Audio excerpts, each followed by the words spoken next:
Bonjour à tous, alors aujourd'hui un exercice sur ce qu'on appelle l'inégalité arithmético-géométrique. On a démontré précédemment que quels que soient les nombres a et b positifs, on avait la moyenne géométrique, c'est-à-dire racine de ab, qui était inférieure ou égale à la moyenne arithmétique, c'est-à-dire a plus b sur 2. Et pareil avec trois nombres, la racine cubique de a fois b fois c était inférieure ou égale à la moyenne arithmétique a plus b plus c sur 3. Et on va utiliser ça, on ne va pas le redémontrer. Donc, première question, on va utiliser la première avec deux nombres. Donc ici, on a a et b qui sont positifs, donc on peut appliquer cette inégalité. Donc on peut dire que racine de ab est inférieure à a plus b sur 2. On peut faire pareil avec b et c. Racine de bc, c'est inférieur ou égal à bc, b plus c sur 2. Et racine carrée de ac est inférieure ou égale à a plus c sur 2. Qu'est-ce qu'on va faire avec tout ça?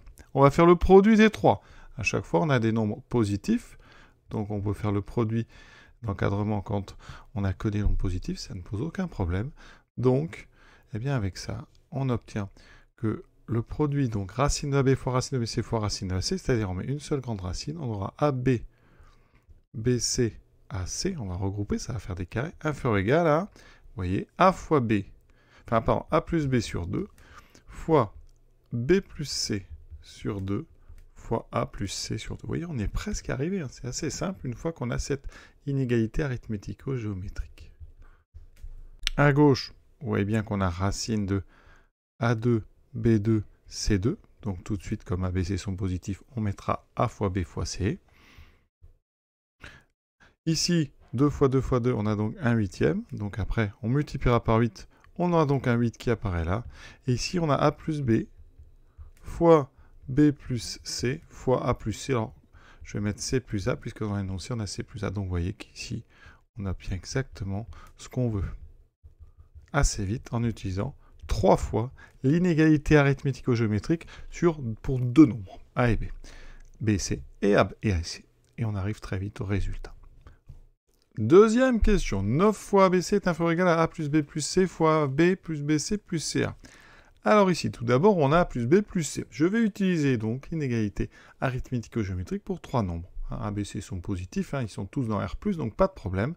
Ça veut dire qu'ici, on peut dire que la racine cubique de A plus B, de ABC est inférieure ou égale à A plus B plus C sur 3. Première chose. Maintenant, on a une autre somme, AB, BC, CA. Je vais utiliser la même inégalité arithmético-géométrique, mais pour AB, BC et CA. Donc j'aurai la racine cubique de donc AB fois BC fois CA, qui est donc inférieur ou égal à donc AB plus BC plus CA sur 3. Oui, j'ai utilisé exactement la même chose, mais pour les nombres ici ABC, et là pour les nombres AB, BC et CA. Ce qui est intéressant, c'est que dans la deuxième, on a une racine cubique. Mais la racine cubique de quoi? Racine cubique de A2, B2, C2. Donc ça, c'est inférieur à... Alors je vais multiplier par 3, comme ça, on va mettre le 3 tout de suite ici. Et j'obtiens déjà à droite, une première chose qui m'intéresse, donc AB plus BC plus CA. C'est exactement ce que j'ai là. De l'autre côté, je multiplie par 3. J'ai donc 3 fois la racine cubique de ABC qui est inférieur ou égal à A plus B plus C. Ici, encore une fois, on a des nombres qui sont positifs. Donc on va pouvoir faire le produit de ces deux encadrements, sans problème. On obtient donc 3 fois 3, 9. La racine cubique de ABC fois la racine cubique de A2, B2, C2. Inférieur ou égal à A plus B plus C fois AB plus BC plus CA. Vous avez bien compris, on a quasiment terminé. Ici, on a des racines cubiques. On regroupe. Ça veut dire qu'on a ABC fois A2, B2, C2. Ça me fait donc A3, B3, C3, inférieur ou égal à notre produit. Et donc, vous avez compris que la racine cubique de x au cube, c'est x. Donc ici, on peut enlever racine cubique. Il me restera 9ABC.